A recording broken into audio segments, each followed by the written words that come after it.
through fire with shadows on my heels. Scars turn to stories that taught me to feel. Lost in the silence, found in the flame. Now wear my battle cry without shame. This isn't the end, it's where I begin. A soul that remembers the fire within.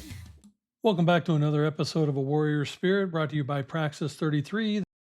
I'm your host, Daryl Snow. Let's dive in. I want to thank you guys for joining me for the start of year 4 of A Warrior Spirit. This show would not be possible without you or the wonderful guests like the one I have tonight. Roxy is the visionary behind Embracing Disability, a magazine and media platform dedicated to educating, empowering, and uplifting the disability community. She's also a licensed massage therapist with a practice that goes far beyond traditional bodywork. And as a person with disabilities herself, she brings a profound lived wisdom and unique attuned gift for seeing others both in their shadow and in their potential. Roxy, thank you for doing this with me. Hello, I'm so glad to be here. Well, I am happy that you get to start year 4. You're guest 1, year 4. So thank you for coming here and sharing your Wow, message. Yeah, get the honorary role, right? that's a good honorary role, Daryl. So, Roxy, where did you grow up? Jersey and Arizona. Okay. Well, I'm not in Jersey, but I am in Arizona. What part of Arizona did you grow up in? I grew up in Scottsdale. Oh, the ritzy part.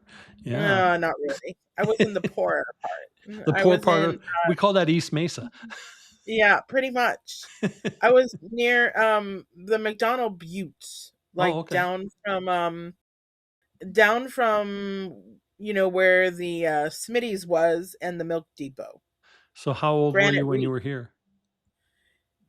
I lived in Arizona from the time I was 9 to the time I was 30 something, like 33. Okay.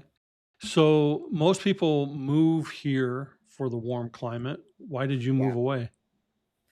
I was kind of done of the heat burning me up, and I had some very dysfunctional parents, and if I continued to stay with them, um I probably wouldn't have been able to grow because and then I'm sure as they aged in place I would have become their caregiver. So what was life like for a young child in Arizona who's not built for the 120-degree weather? Well, the 120-degree weather, you kind of get used to it and you have to like you get used to the snow. Hmm. So you kind of get used to it. And then what's interesting is I don't think I was built for the angry people and the bullying. Oh, That's what I don't think I was built for. it's I think interesting. I can handle the heat. I grew up in the Midwest and I've lived all over the United States, and my wife lived on the East Coast. She grew up in Boston. And coming here, it's really, it's a melting pot of people.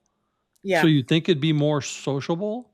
And it is one of the most antisocial places I've ever lived. You open up the garage door, you drive your car in, you close the garage door, you have a 9-foot wall or a 7-foot wall around your backyard, and you don't see or talk to anybody. It's No. and you don't certainly wave to anybody. They think you're like, Mhm. some kind of terrorist or something. Like, it's the most insane place I've lived for as a communal. It's crazy. I got more friends when I went to churches out Mm. there.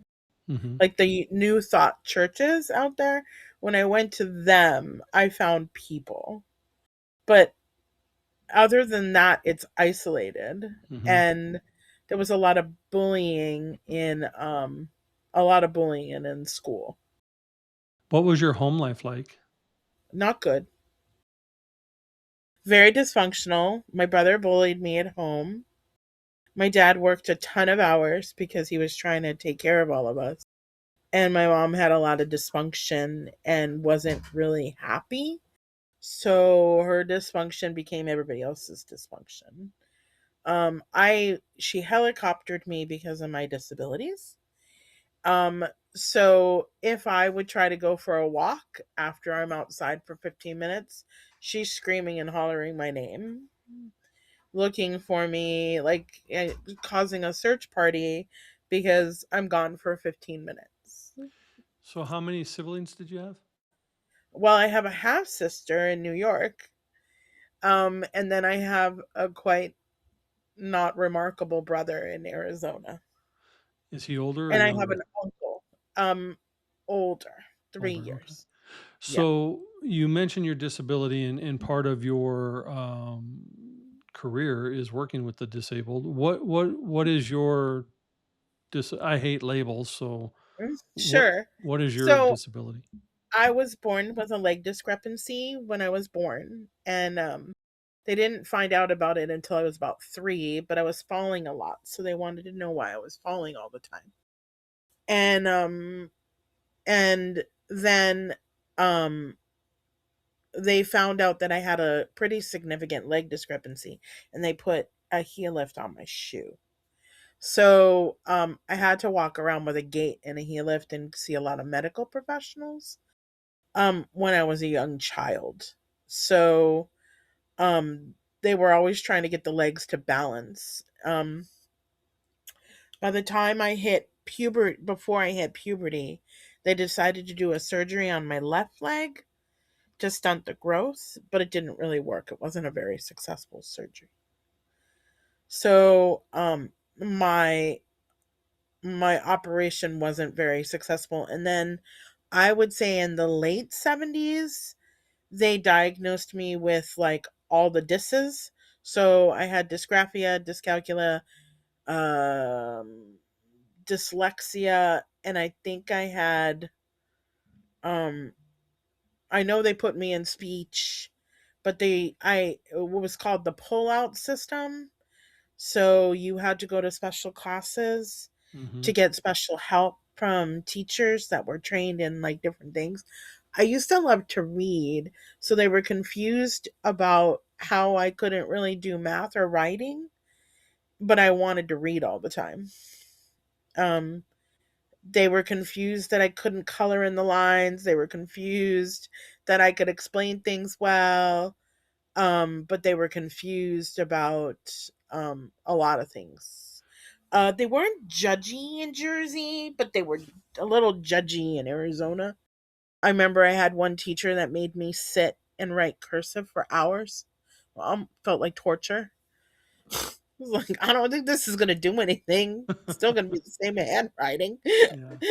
You're just making me write it over and over again. It didn't improve anything. Still got So sloppy handwriting. so were they treating your disability as a neurological disability or a learning disability or a physical Learning disability? disability. Learning disability. Learning disability. And then I had the body stuff, where I would fall and walk strange.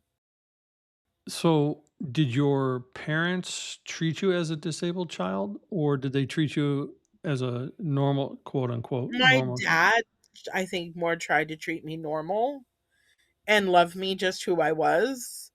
My mom treated me very disabled.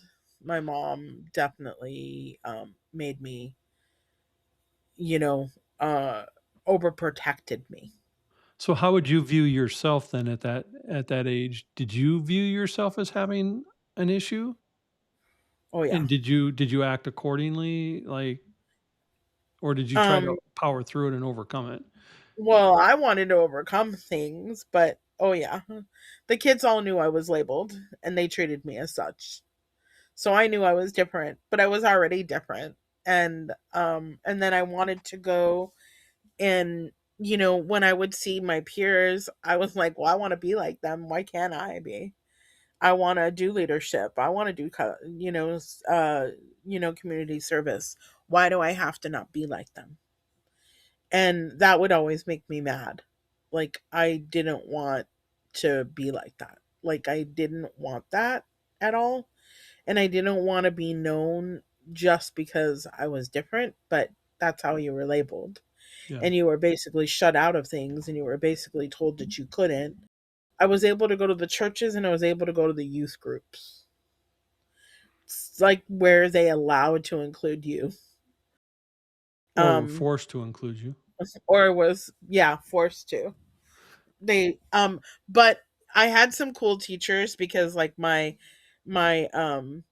high school dance teacher was like, "Oh no, no. We're going to make sure you're included in all of it." My pull out teacher, Tony Klima, she was pretty phenomenal. Gail Hartman was pretty phenomenal, and they wanted to make sure that I was going to survive and make things happen. I mean, but I was also winning awards and stuff when I was little. So like I would win weird awards like in art. And I don't know if it was like cuz they felt sorry for me and they wanted to give me recognition, or like they were like, "Wait, there's something here," because like I won something on computers back in like 1984, and I think I was a visionary and intuitive. So in 1984 I said, "Well, the computers are going to take over the world," and they did. And Right? they have. Like Yes. so 40 like years later, she is right. right? Like, literally was a visionary. And then I did some really interesting art project and they were like, "This is like one of the best masterpieces we've ever seen." And I won like first or second place in like some art thing and I was never an artist. I wanted to dance and act. So, but So, I won awards and I but won like spotlight on Team Women and but you're anybody who comes to meet you sees a very dynamic personality, like very bolsterous and out there and for just in it. Were you like that as a kid? Even I I mean, wanted to be. It was hard because yeah. she wouldn't really let me do much. But boy, did I want to be. I wanted to dance and I wanted to play and I wanted to be. So And then when I got a little older, when I got older and I was able to kind of do a few things, I think the harder part was like I tried to go to the dances, but it's like, when you're isolated and then like they don't let you be in any of the friend groups, like you have a very small limited of people, right? you know um of like who's your circle, like, and I probably couldn't even tell you where any of my high school friends are right now. Like, people talk about the reunions and the high school friends. Maybe there's five people, three, four, that I kind of know. I think when I got older and out of college and more into like, well, let me go networking, I think I really wanted to be a little bit more boisterous. But it was hard too because I don't really think I appreciated myself or loved myself or cared for myself. So, because of some of the self esteem issues, I think I was always trying too hard. Um, and then after a while,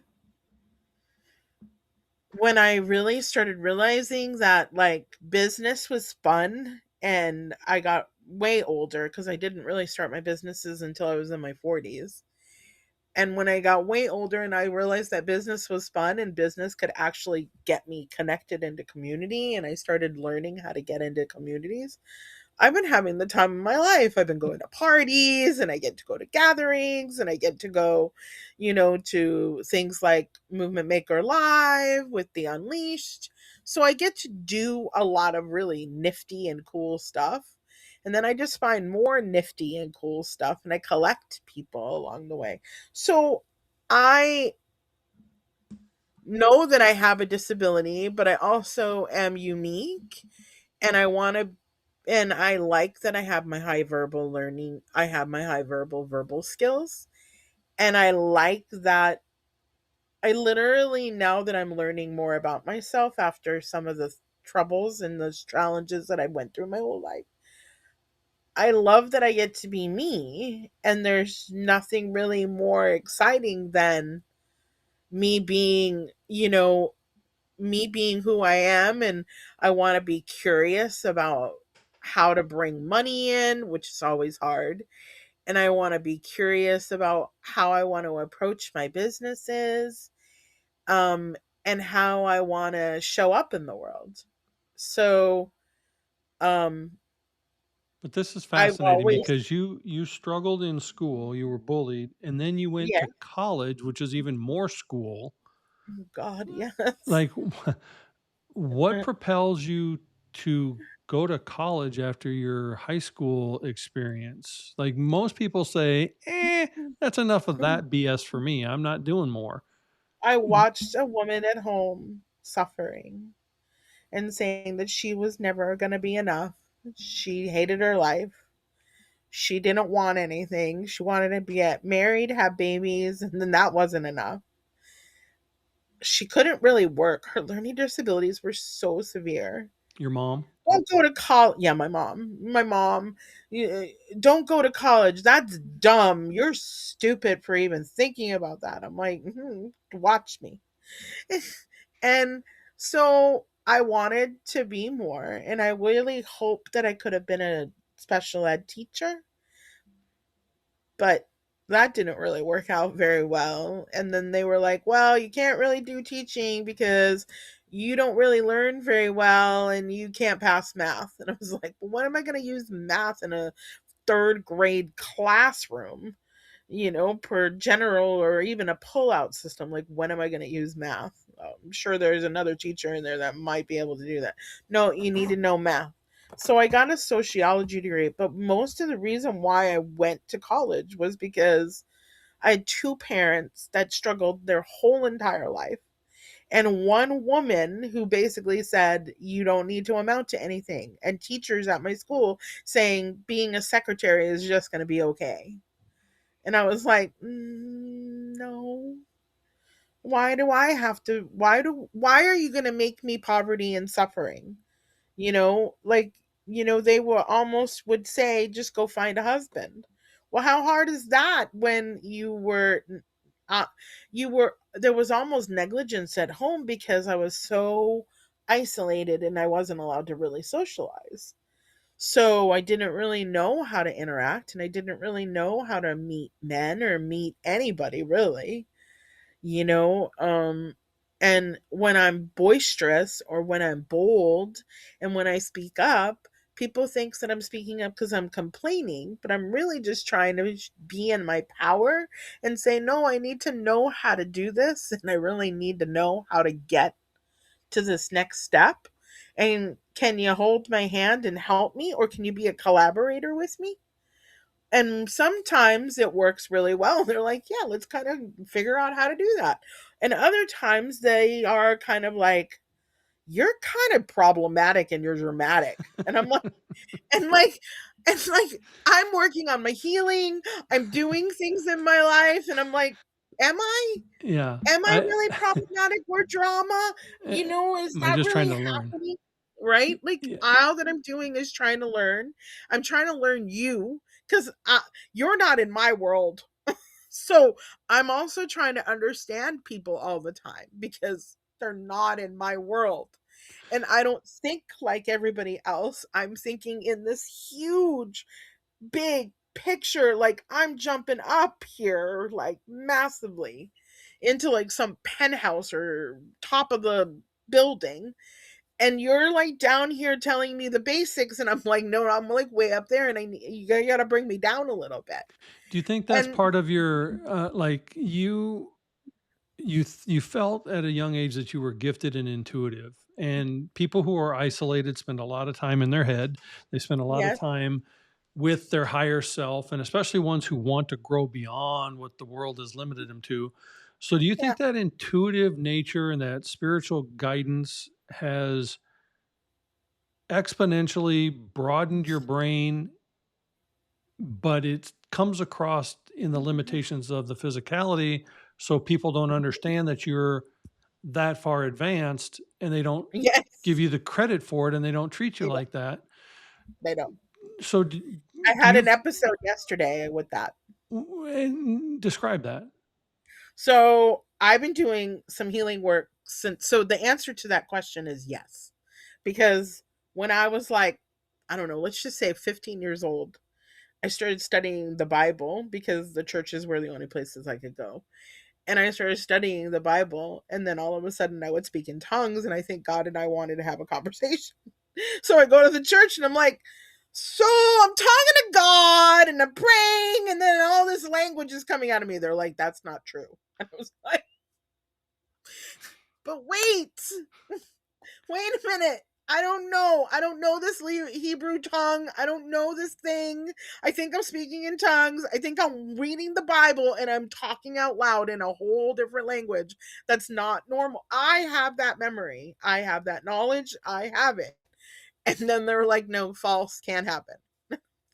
See, that's what I'm going to stop you right there because that angers me that the church people don't take the reality of church prophecy, which is people can and will speak in tongues.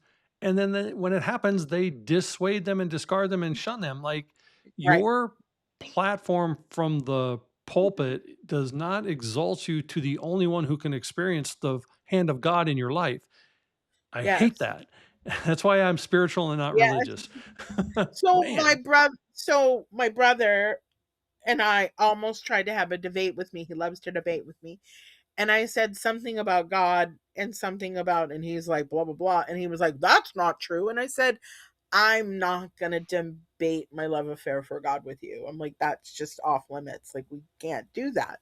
But so, example yesterday, I've been doing some healing work. I'm doing some of this new work that I'm madly in love with called dynamic somatic touch. Mhm. People are trying to understand it. It's a little bit beyond this world. And it's, My wife is a shamanic healer, so I understand. yeah. You got the So right spot. Go. it's a beyond this world, Yeah. and there's an energy life force that goes through it. So Yes. since I've come back from Malibu, my pain is less, my comfort is better, my mind is clearer, and I'm a little bit more aware, right? Like the awareness is better. So I'm trying to onboard somebody to get into this group. She took action. The action might have not have been appropriate, might have been appropriate. I don't know, but she didn't also list the other leaders who have been around for like 6 years. She just took it in herself and said, hi, I'm here, we're gonna do this. And I was like, you just got here, like, and let's just put the past behind us and da da da. So in my world, people were attacking me because I'm different for a wide variety of things. Something got triggered in the group. And I'm saying to her, hey, I was a little surprised that you did that. Is there any way before you do that again? Can we just have a communication? Can we just be in a team? I love your initiative. I'm giving her positive feedback. So, and then when we were in the group, when we were having our meeting, I'm trying to lead the meeting. She's authoritative. She's taking over. She's saying, no, we're not going to do this until I do this. And I'm like, you just got here. I'm like, I don't understand. I'm like, how do you think you can just walk all over the two leaders that have been there for 5.5 years? Right. And so I'm like, okay. So when I saw it, I was a little triggered because when they were upset with me, they attacked me. There was a bunch of people who were, because I'm misunderstood, were saying ugly things about me. She left all of us off. So I'm like, you're opening up the door of Pandora's box for them to be ugly again. You didn't get permission to do that, didn't communicate to that, and I now have no safety. Plus, you didn't even acknowledge the leaders to say, hey, we had a meeting. I'm glad I'm here. Let us know, let all of us know what you need. She said, let me know what you need. And I was like, hey, can we be a little bit more of a team? So she got mad about micromanagement. Then she was like blaming me like this is like some big elite job. And I'm like, it's a volunteer role on a Facebook group. Like seriously. Yeah. I'm like, I think you're the perfect person for the job, but I'm not really exactly sure why you're getting so upset. And so, but she's like, oh, well, so it's always that I'm taking it over the top, that because I mentioned it or I had to communicate about it and I need to go through my process so you understand. And maybe I just should have said, I need safety. Are you going to be here to keep me safe? Because people who do not get traumatized or people who are not attacked, or maybe somebody's teased, or maybe somebody's being brutal, but people who are not attacked, who are not bullied, who are not do not know that world, don't know that somebody is going to be triggered by them again. And you opened up a door, they're already mad at me about something. Who knows what they're mad at me about? You just let the door open again to allow them to hurt me. And you didn't make me feel safe, and I've been here for the longer. So Right? So, how do you I want to mm, know this from you, and I apologize for cutting you off, but I do want mm, to um questions are popping through my mind at a warp speed too. So uh how do you communicate effectively with others so that they can communicate effectively with you? Because I've known you not well, we're not buddies, we haven't gone drinking, but I've known you for 3 years. I've, yeah, 3 or 4 years. and I would not, if this were the first time I was meeting you, I wouldn't know how to approach you in a fashion that communicates effectively with you Mm, because I don't understand your disability, nor do I need to. I need to understand that you're a person who's trying and wants to learn. And how do I mhm. get better at learning how to communicate that to you? So, what's an effective route for people outside the disability world to Sure. interact with those who have the disability? Well, first of all, there's a good population of people that don't even want to know that you have it, and then you're being that you're being a dramatization, because especially if you're a hidden disability, you're dramatizing something you don't need to be worrying about it. Nobody thinks you're disabled anyway, only you do. So that's first of all. Can you acknowledge that I have had an experience? Let's just acknowledge that I have an experience. Secondly, treat me like I'm human. And third, I would love it if you would just ask some questions and be curious. Because, first of all, when you're kind of knocking somebody down and being like, well, you don't need to worry about that, but you do. Because you don't know what somebody's going to do, and you don't know how somebody's going to treat you. And, when I figured out and I unveiled the curtain, they were all angry that I used my personal platform for disability. And they see it all the time. So a bunch of people blocked me, a bunch of people got annoyed and frustrated that I'm doing disability advocacy. I didn't know that, but I'm not doing it on their page, so why do they worry? But So it's uncomfortable. It's an I, uncomfortable topic. I think, and again, I hate labels, so forgive me, but we speak in a labeled Correct. world. I think it's hard for quote unquote normal people to interact with a disability because they don't want to come across, and you said be curious, but they don't know how to be curious because it comes across as labeling them as disability or not letting them be a normal person. So, how do you interact in a Sure. fashion that is the curiosity without the label? So I think that when I started kind of doing all these networking things, like let's just take our Elena for example. I met her, and I think one of the first things that happened when I met Elena was we might have hugged or touched each other's hand. We were interactive. So she's safe, she's warmth, right? Like, did you treat me normal? You might know that I have a disability platform, but did you come up to me and just be like, "Hi, Roxy, can I learn more about you?" Or, "Hi, Roxy, how are you today?" Like, I mean, normal. Yeah. I think that, the person that I call one of my best friends now is, I would call her sometimes and be like, "Well, I'm really frustrated about this, this, and this." She's like, "Well, can you tell me more information about why?" And I would be like, "Well, I just don't really feel heard when I'm trying to talk about my website. And I just don't like some of the things that are on my website." She's a marketing person. And she was like, "Well, I think that if it's your website, you should be heard about it." And I go, "Yeah, I don't really feel like people are listening." So she was listening. She was interacting. There was warmth. There was personality. Sometimes I'm bold and I'm like, but I want to know you all more and I'm curious about this. But a lot of times the people are not like, well, she's a weirdo and we're not going to talk to her. Or if I'm boisterous or if I'm expressing about inclusion and they're like, well, she really likes to stand tall on like what her hill is. And how can we deny that? I think that where I'm curious and where I'm intrigued and interested is because when you meet someone, and you're saying that they don't know how to interact with them because they're in a wheelchair or they speak about their disability. But what if it was human to human and just be like, hey, Roxy, how was the weather today? And like we interacted in the beginning. Hey, Roxy, how's your new year? And then we could probably get into the depth of the dialogue later.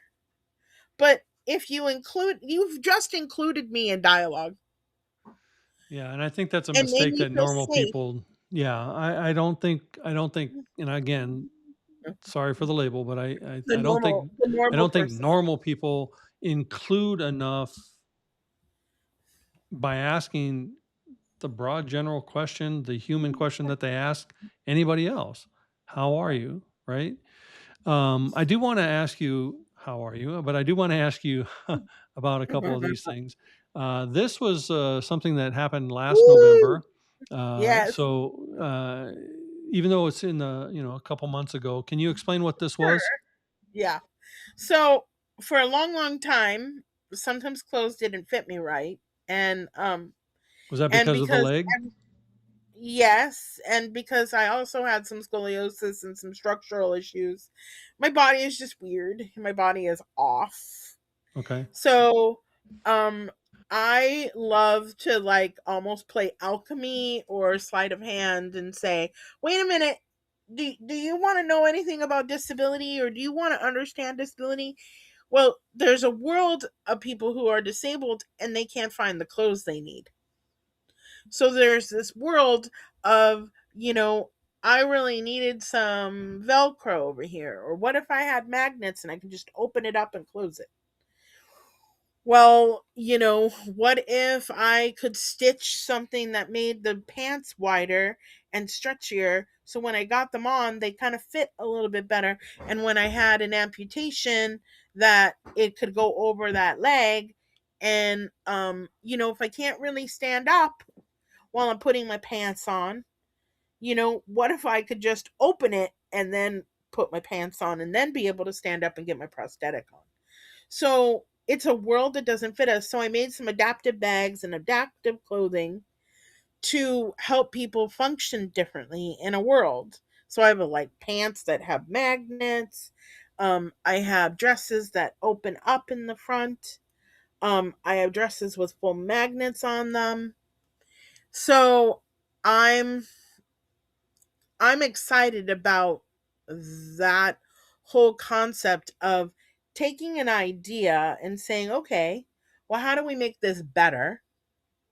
And how do we make this more inclusive so we can also educate on disability issues in education?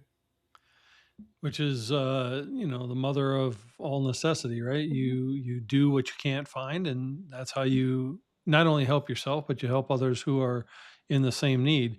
You also then have your embracing wellness, your massage, and your embracing disability. Speak about these two. So, Embracing Disability is a media platform.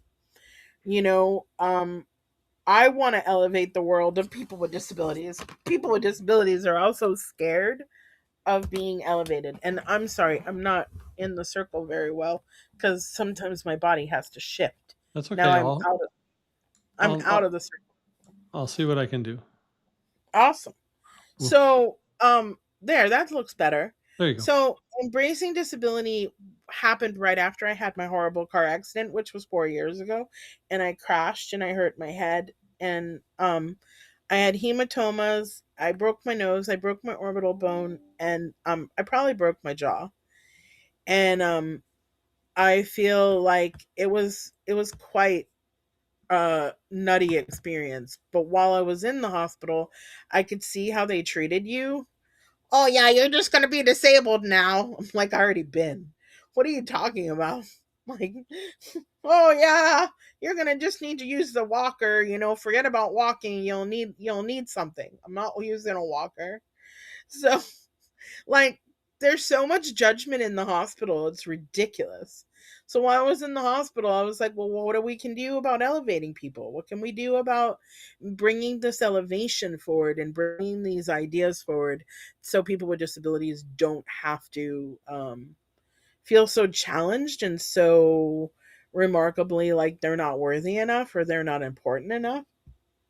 And then the second part of that is 10 years ago through a program called vocational rehabilitation. I was able to get my massage license, which I think massage is great. Massage is where you need people and you can kind of do stripping or deep tissue. Massage is great. I think it's wonderful, but I think it's not the only way.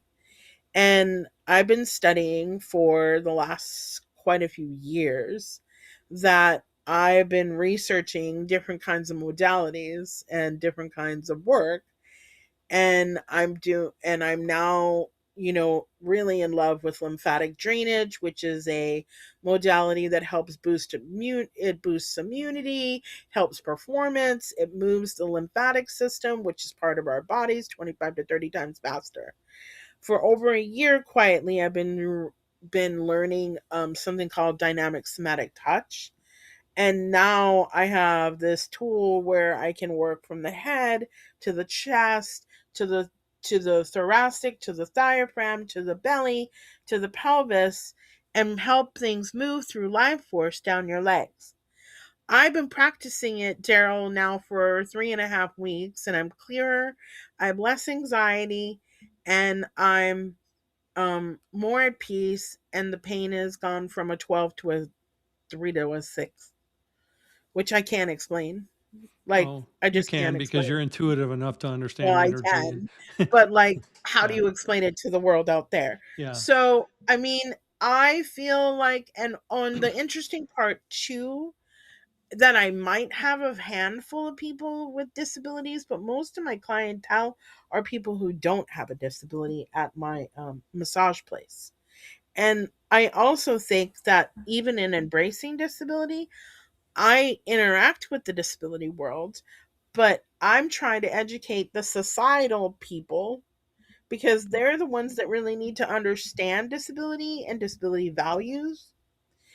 And I want to educate that society. Now, what's going to be really fun is I'm um just got sworn in today through the governor's office and asked me to join the um, independent living center for the whole state of Commonwealth of Massachusetts.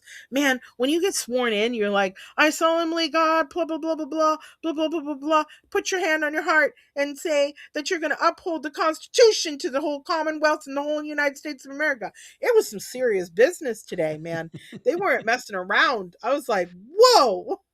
Well, you you start moving things and like the people need to understand that everything is energy and it flows or it's blocked and that's it.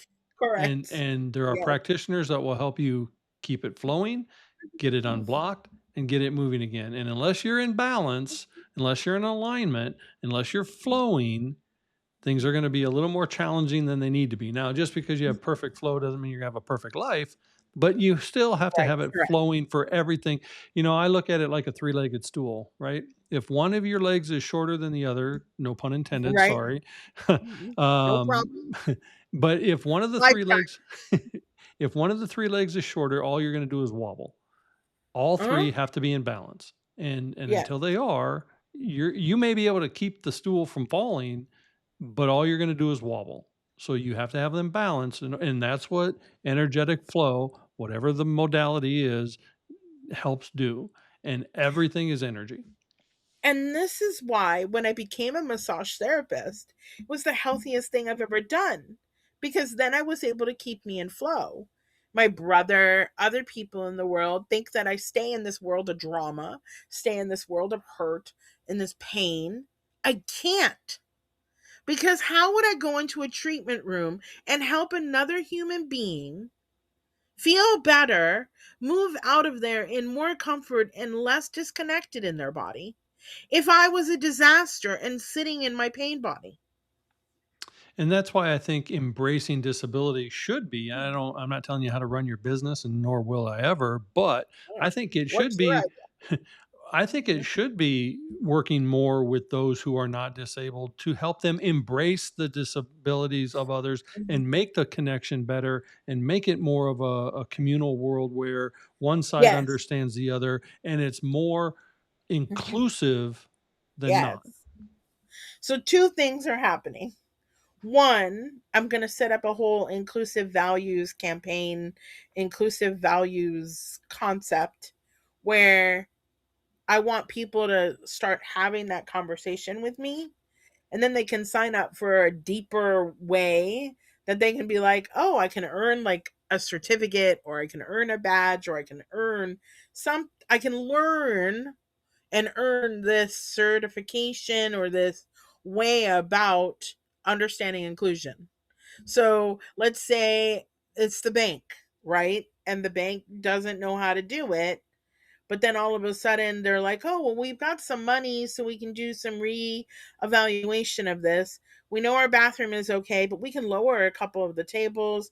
Maybe we could have like another small area where it could be wheelchair accessible, so people could actually write out their deposit tickets, right? So inclusion can't is not hard, and it's also not expensive.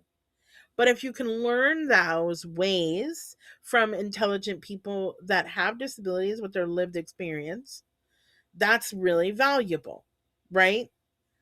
And then I think that if I bring on agencies, I bring on, people who are sharing stories to my show, or maybe a bigger platform like a virtual summit or a virtual or an in-person conference, and we have some intersectionality of, oh, there's an inclusion bank in Mississippi, and then there's, which probably isn't inclusive, but there, let's just say Arizona, California, maybe they're a little bit more on the upside, and then there's not an inclusive bank in Chicago, right? And then so the inclusive bank from California is talking about it, some of the customers are there talking about it, and then they're talking about the access problems that are happening in Chicago. There's a woman who's fighting. Some of the disability advocates are good fighters. So there's a woman who's fighting, who's saying that she wants to go to the bar and wants to have a place where she can do transfers at the bar because she wants to hang out and have some drinks with her friends. And so people are arguing, I guess, with her and saying, oh, you shouldn't want what you want. And God, you're just a crybaby because you are always complaining and you're always getting mad and you're always being frustrated and you're always, having some difficulties with that. And so, luckily, Daryl, I still don't even know how I've done it. I have 67 reviews on embracing disability, 60 something reviews on embracing wellness, sorry, that are all 5 stars and positive. Nobody's making fun of me. I don't even know how I've done it. I have been almost for a good 8 months now doing content online about a wide variety of subjects, and nobody has made fun of me. I still haven't done like the talk, but I still don't even think on our platform on embracing what's possible, nobody has made fun of me. But I But do know that on other platforms, on TikTok and other places, people are being made fun of People are being threatened, people are being yelled at, people are being told that, they shouldn't really be fighting for what they want, or they really shouldn't be asking for the things. Now, in these kinds of interactions, sometimes I'll have somebody argue with me. When I say I need more or I want more, yeah, you're just not the right fit for us. Again, yesterday with the other lady, oh, yeah, if this was a job interview, this wouldn't have been the right fit. Why y'all throwing fits? And I'm saying, can we come together and can we have some discussion? Because I know I'm unique. I know I'm different. I know that my brain thinks differently. I know I'm wired differently, but you don't want to take the 3-4 minutes that it could take that we could come to an agreement. And maybe it isn't the right fit, but you can't take those 4 minutes of your life to have a dialogue to try to figure out how to make inclusion happen. But Because that's the that's all I'm beauty asking. but that's the beauty of being able to just create your own place for that to happen. And Yes, not only have you done that, you mentioned, our good friend Elena. You've our good friend gone Elena. you've now brought your message to Roku and to Mhm. Prospera TV network, and Yes, now you're able to build your own platform yes. where you can make creation, collaboration happen. So explain what your show's about, and how did this come to be, other than the fact that Elena asked you? Elena didn't ask me. Nice. So, so, um, I am curious about things. Michael Faber, our business strategist that we all kind of know, he talks about offers and things all the time, right? And so I'm like, I need to understand an offer. I need to understand what messaging is. I need to understand all these things. So I watch Elena and I was like, what is she talking about? What is she doing? Like that, a TV show? Like, is that going to just be like for a couple of episodes, and then everybody just kind of gets their own little few minutes on there, and everybody's a guest speaker, so it's a podcast? So I was really curious, and then she like spelled it all out. She was just like, la la la la la. So you get this, and this, and I was like, so wait a minute, you got to slow this down, and you got to tell me that, is anybody doing anything about disability? She goes, nope. And I said, cool. And then I go, you got to tell me, like, you're telling me that if I give you a couple $100 right now, 2 to 500, you'll let me have a show? What? You'll let me have a show and I can talk about disability all day long, and you'll let me have my own show? Like, that just like blew my mind. Like, wait, you're telling me that I get to have my show? I don't have to do a podcast, and wait, and you're telling me that you're going to also clean it up for me and make it decent, and I don't have to do any of that? All that I got to do is push a button and record? I'm like, that's kind of ridiculous. I'm like, seriously? Like, that's just too easy and too beautiful. And so I didn't want to call it Embracing Disability, because it wasn't Embracing Disability. I wanted to call it, and I also just saw Mel Robbins like a couple of weeks earlier. And I went, well, I was having this idea on embracing what's possible. Maybe I'll do a podcast. Then let them. And I was like, well, what if mine is embracing what's possible? Because then it's not about disability. It's about thinking beyond your limits, thinking beyond your box, thinking beyond what is your embracing what's possible. What's the story around that? What do you want to do? What do you want to be? What do you want to become? And I had to get water because you have to hydrate. And so, what do you want to do? What do you want to become? So I want to actually talk to people that are trying to become something. Mm, this month, I'm kind of doing, it's not leadership, but it's kind of like, empowerment. So I just interviewed Michael Faber, and then I'm going to be bringing on this DPC agency, And then there's one other woman that I think I'm going to be interviewing, and then I'm going to do an interview with the statewide independent living center council that I just got appointed to. So we're actually engaging in conversation, because I make it very conversational, but we're engaging in conversation around talks. Michael and I talked about inclusion, but we also talked about life and we talked about details. I'm on another, I don't have a show on that platform, but I'm on another network with a lovely lady named Barbara Beckley, and they invite me to sometimes be on that platform. And a lot of times I'm talking about scars and I'm talking about life happenings and things that have happened to me.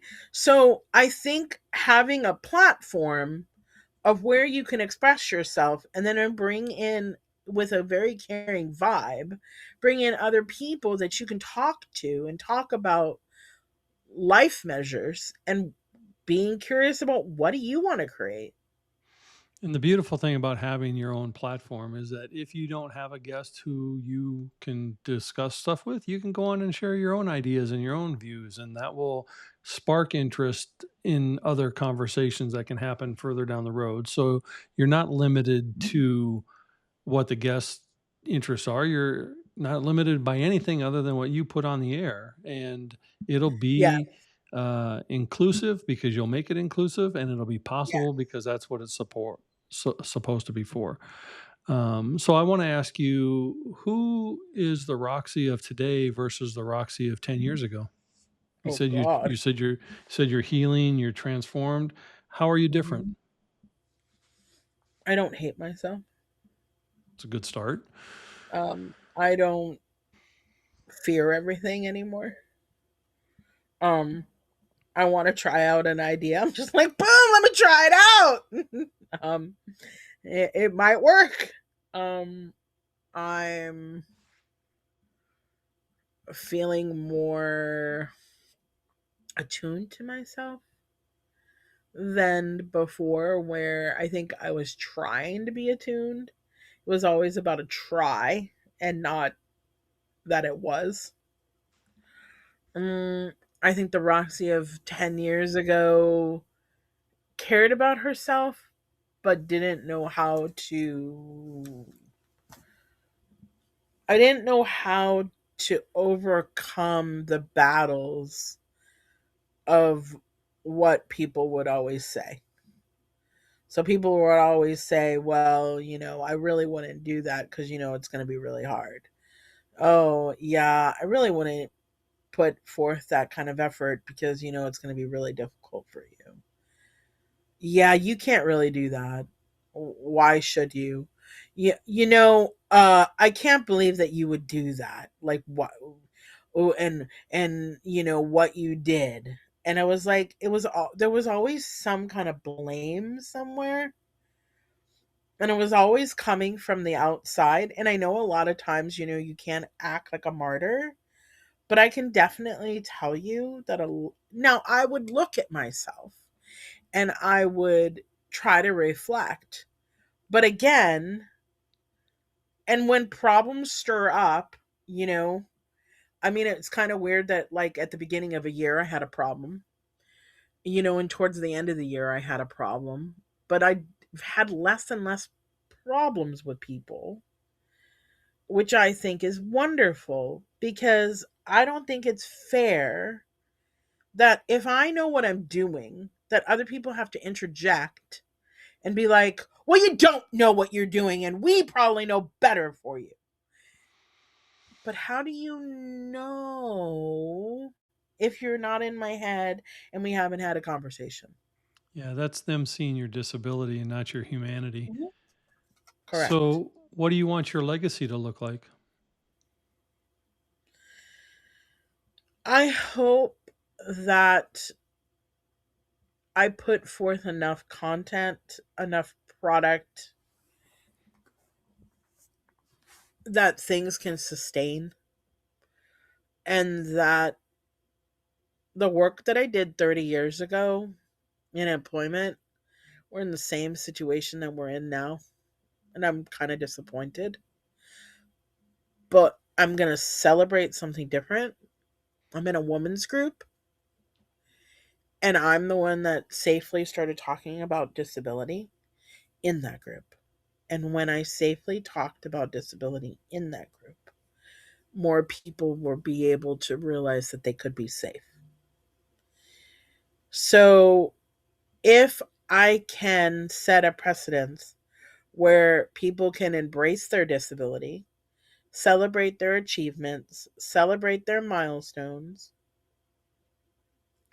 and not feel guilty or that they're a martyr about it, and that they can stand up in a respectful way, then I've done some due diligence. Mm, I've done some advocacy.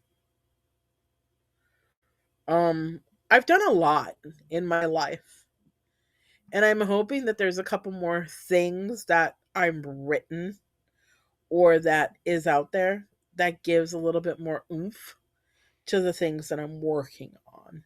So I hope before I leave this earth, I get to at least write 2 books, have a couple more articles, and maybe have some really cool content on some platforms. I think because you've already overcome everything you have and you have a determination, I don't see that that's not going to happen for you. I see you're going to make it happen no matter what.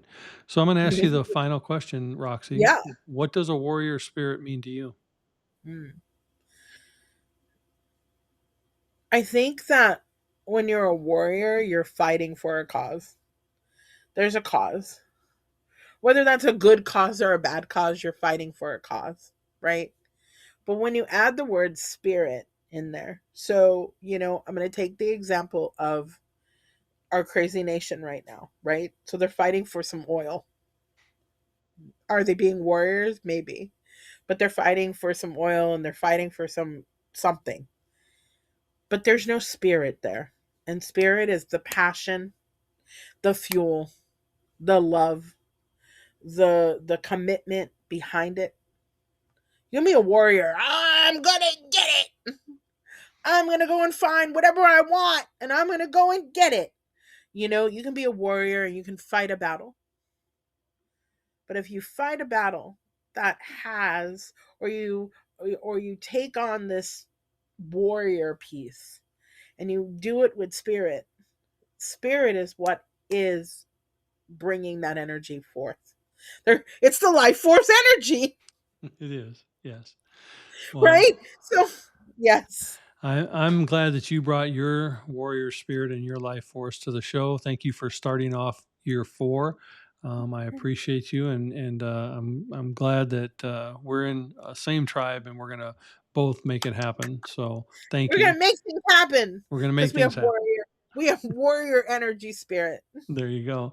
Well, I appreciate you, and may 2026 be all that you desire My and all that you deserve. May you blossom and just keep having more fun and more joy. And thank you for your time today. Oh, you're more than welcome. And if you'd like to get in touch with Roxy, you can do so on her 2 websites, embracing-disability.com or embracingwellnessbyroxy.com, and also on her social platforms, YouTube, Facebook, Instagram, or LinkedIn. And as always, thank you for joining us on this edition of A Warrior Spirit. Be sure to like or subscribe so you catch all the episodes. You can tune in on all the major platforms as well as on Roku via the Prospera TV app. And remember, the journey is sacred, the warrior is you, so be inspired, be empowered, and embrace the spirit of the warrior within. It's not just about the fight, it's how we rise from it.